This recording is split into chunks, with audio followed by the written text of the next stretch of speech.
Good morning, Rise and Grind. This is your later edition, 9 a.m. We come to you live every morning to give you coffee and inspiration. My name is Jenna from New York. This is my fabulous, handsome co-host, Herb Bailey. Well, thank you very much, Jenna, for that. The lovely co-host from New York, New York. New York. It's a great How was my day. accent? That was a good New York accent, I thought.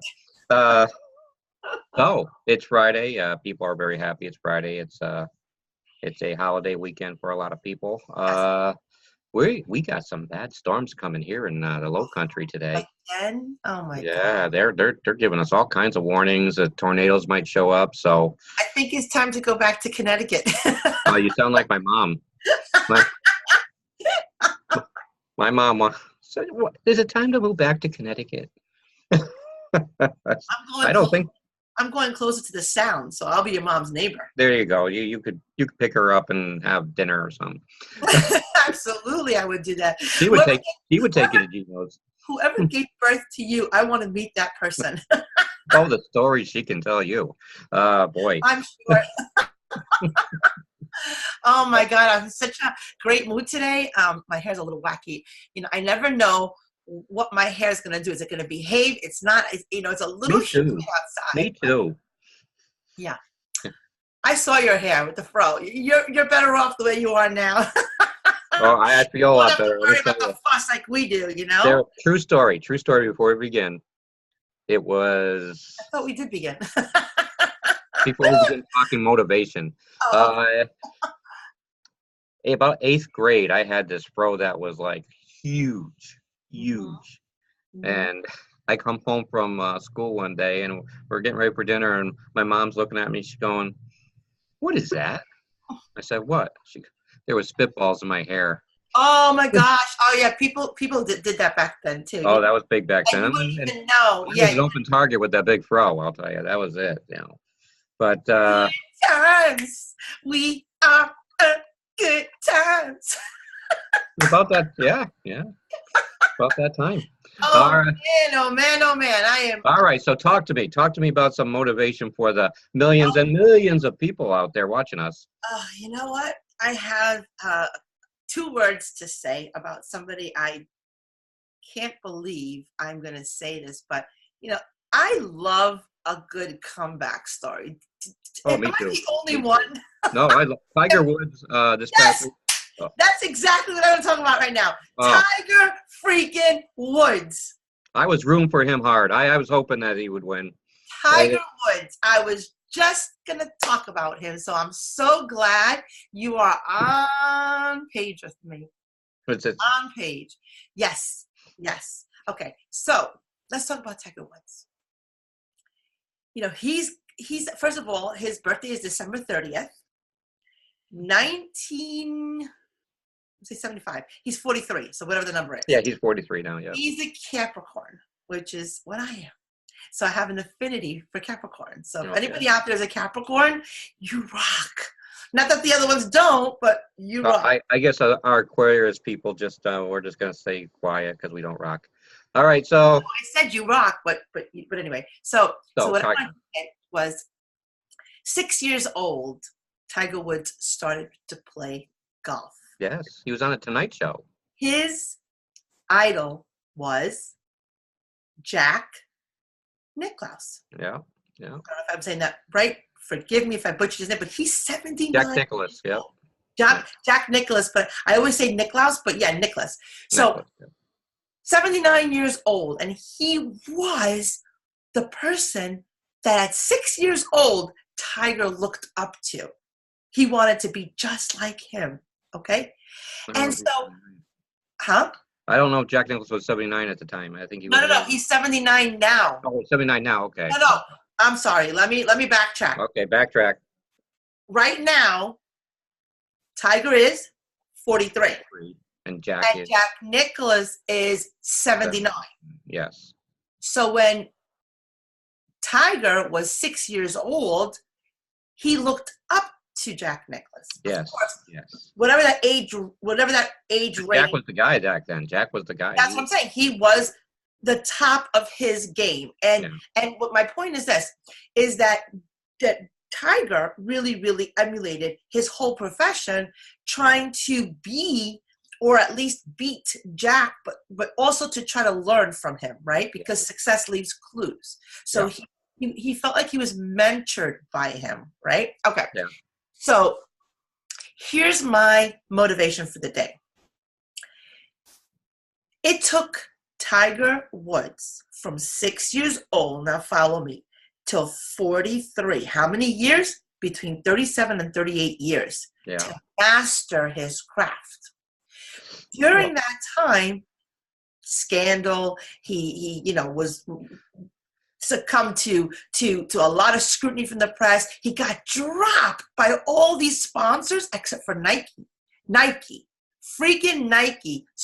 By the way, in that tournament, the Masters tournament, I was looking. Nike is supporting so many golfers. They are throwing tons of money into golf. They're very smart, Nike. They just do it. I mean, they're just brilliant. But what I'm trying to say is that I love a good comeback story. So you know what? We all make mistakes. So my point is this: it took him 37 to 38 years, guys.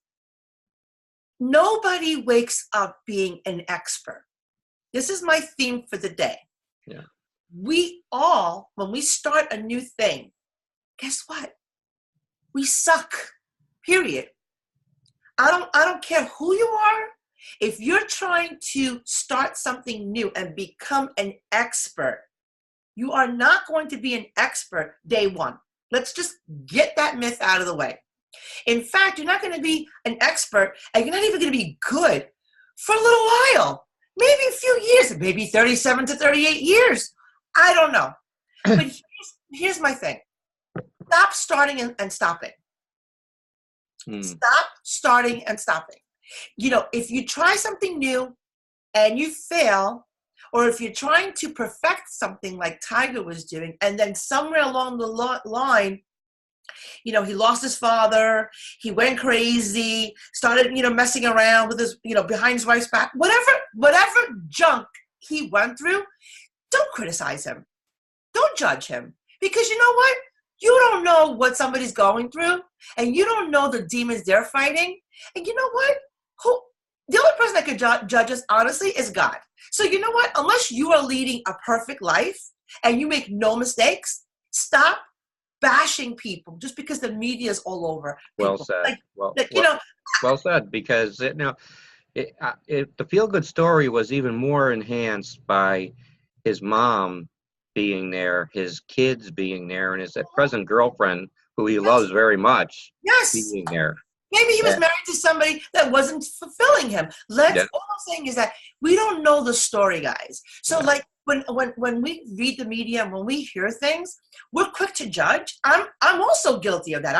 It's a human nature. It's a human nature to judge. But I'm just trying to be better, because when you know better, you do better. And so I'm trying to be less critical when I see things, and I'm trying to be more empathetic, because I don't know what he went through. I wasn't in his shoes. So you know what? I love the fact that he could have had a choice. Either he would have let this destroy him, or he would have built from the garbage up all over again. Well, I got to tell you that, with my history, people don't know, I was a pastor for 17 years. And and 17 years, I preached a lot of sermons. And the topic that resonated with people was forgiveness. Yes. And so we need, as a society, to forgive people, because nobody is perfect. And I go back, this was because I remember during the day, and when Jim Baker fell, the whole PTL thing, he fell. The person that slammed him the most was Jimmy Swaggart, and Swaggart had his own demons going on at the time he was slamming him. And so we have to be very careful how, if someone is going through something, we forgive, we help, we do not slam. Yes, and don't be hypocritical, because you see what it's happens. Hypocrisy, it really is. And that's why people leave the church in droves today, is because of the hypocrisy. Yes, and that happened also with, I forgot who it was. Elliot Spitzer was complaining about the prostitution. Meanwhile, he Yeah. himself was the client. Like, Yeah. really? I mean, you're sitting there condemning a profession that actually has been around since the end of time. I mean, But beginning time, yeah, it was always there. prostitution Yeah. since the liquor days, right? Since they legalized liquor, and you're sitting there and you're trashing it, and meanwhile the next minute you're a client. So Yeah. again, I think what you said was really, really important. Stop with the bashing, stop with the criticizing, because you know what? God made pencils with erasers for a reason.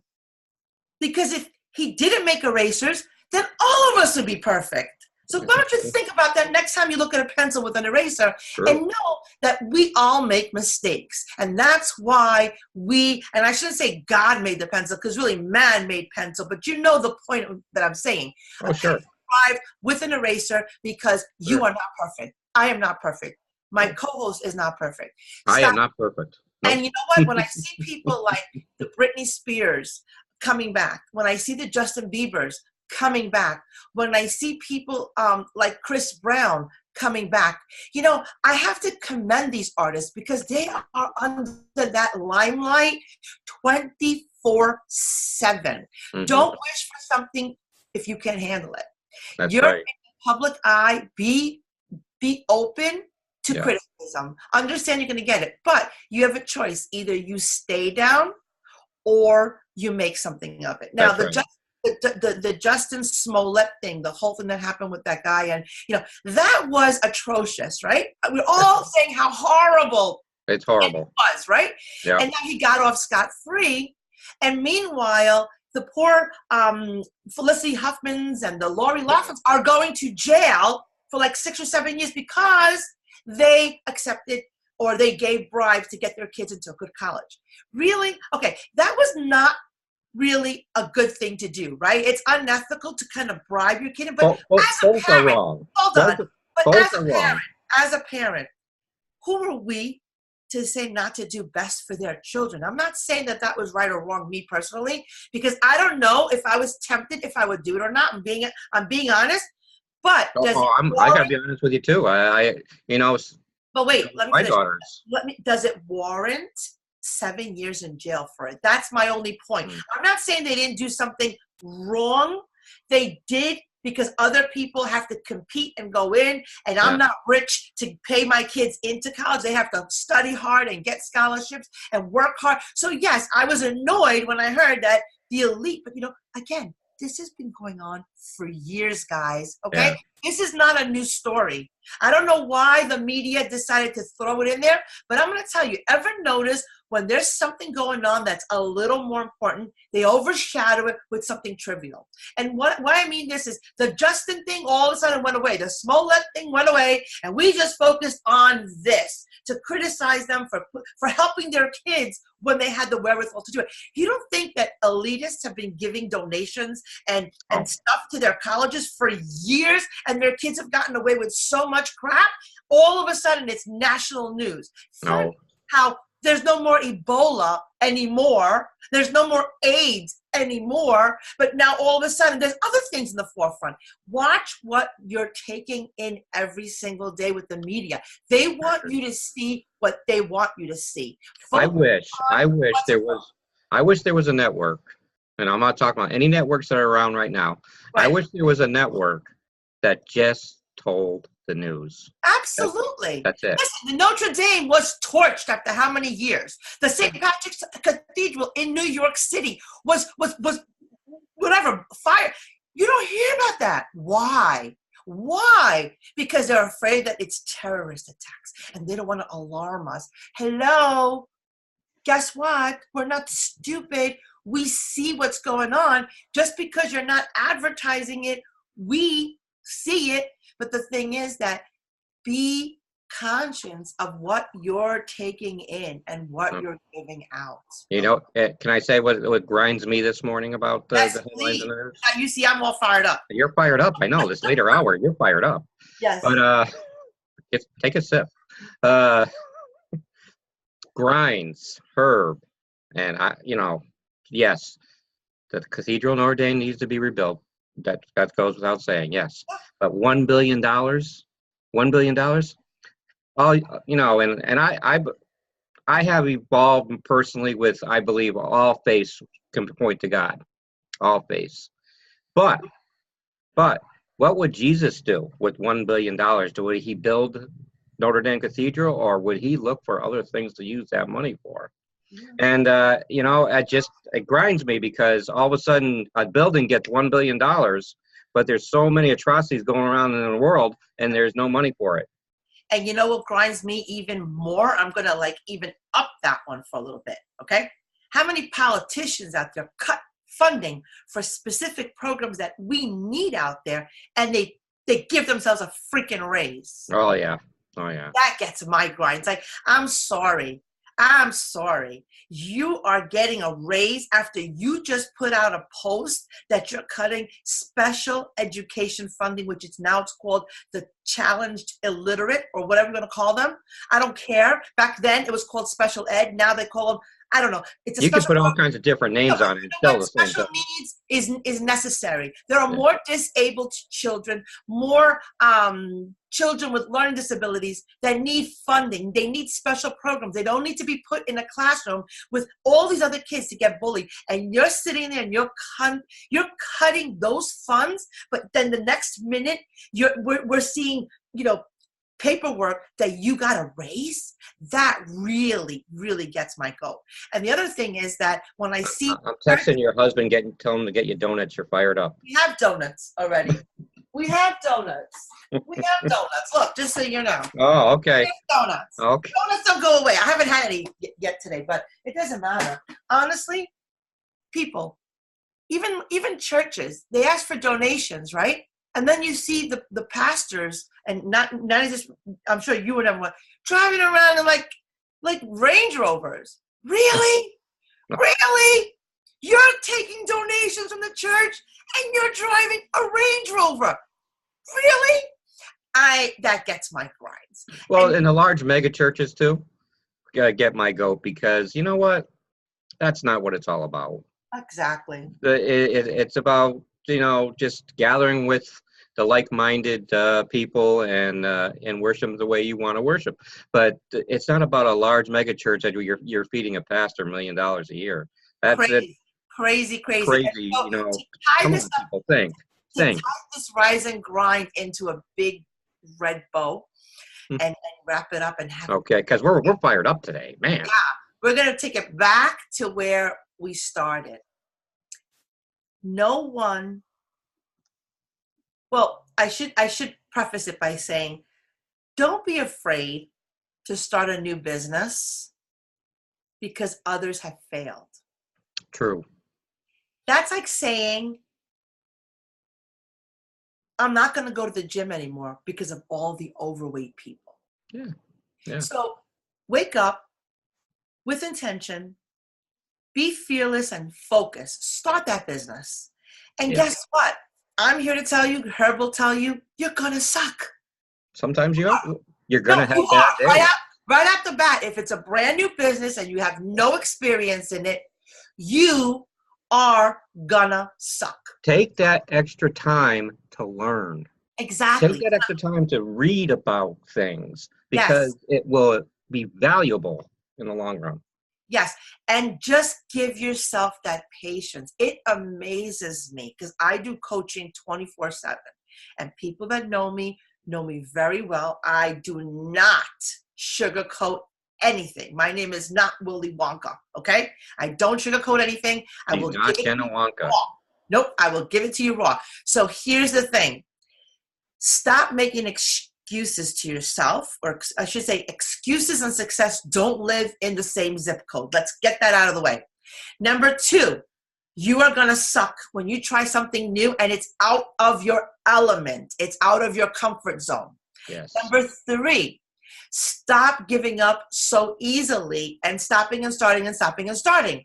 Number 4, like Herb just said, give yourself some time to grow and learn your craft. It amazes me how many people start something new and they want to microwave result. Like they want to be, successful overnight, and it's about. How come I didn't make 100,000 this year? What was wrong? What did I do? This is supposed What to did I happen. do wrong? Exactly. Yeah. They're so insecure. And the thing is, the reality is, you didn't do anything wrong. Hello, you're dripping on people. You're planting seeds, whatever it is. But you know what? Give yourself time. It amazes me how many people will wake up 9 to 5 and slave for someone else. Yeah. But they will not take 1 hour out of their day to work on their craft, whatever that craft is. They'll say, oh, I'm too tired. Oh, I'm sick today. Oh, do you use those excuses when you go to your part-time job? Do you use those excuses when you go to work? No. What you do is you suck it up, buttercup, and you go, right? So the same thing here. If you're going to start a part-time business, finish it, okay? Don't stop and start. And don't feel like, oh, I suck. Oh, I suck. Yeah, you do. Guess what? We all do in the beginning. Why don't you work through it? And like I said, it amazes me. This is my last little grind.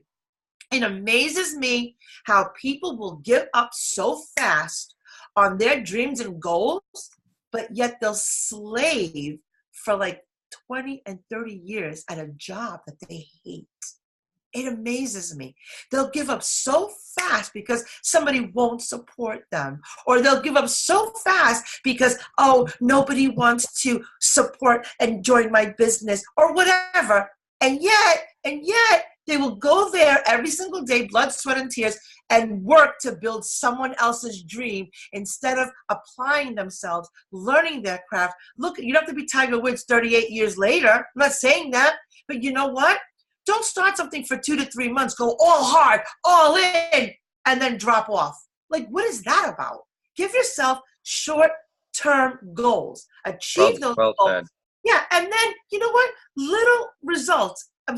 Little activities every single day, consistent activities will lead to those big results, okay? I'd rather take short-term consistent activities than, look for consistency, okay? But do consistent steps every single day. Consistency is better than short-term intensity. So that's my final quote. Short-term intensity is not where it's at. Long-term consistency will beat out short-term intensity every day of the week, because you can't go all hard, and then drop off. You got to keep working at it. On that note, this is going to take you all through the weekend, all this good stuff. Yeah.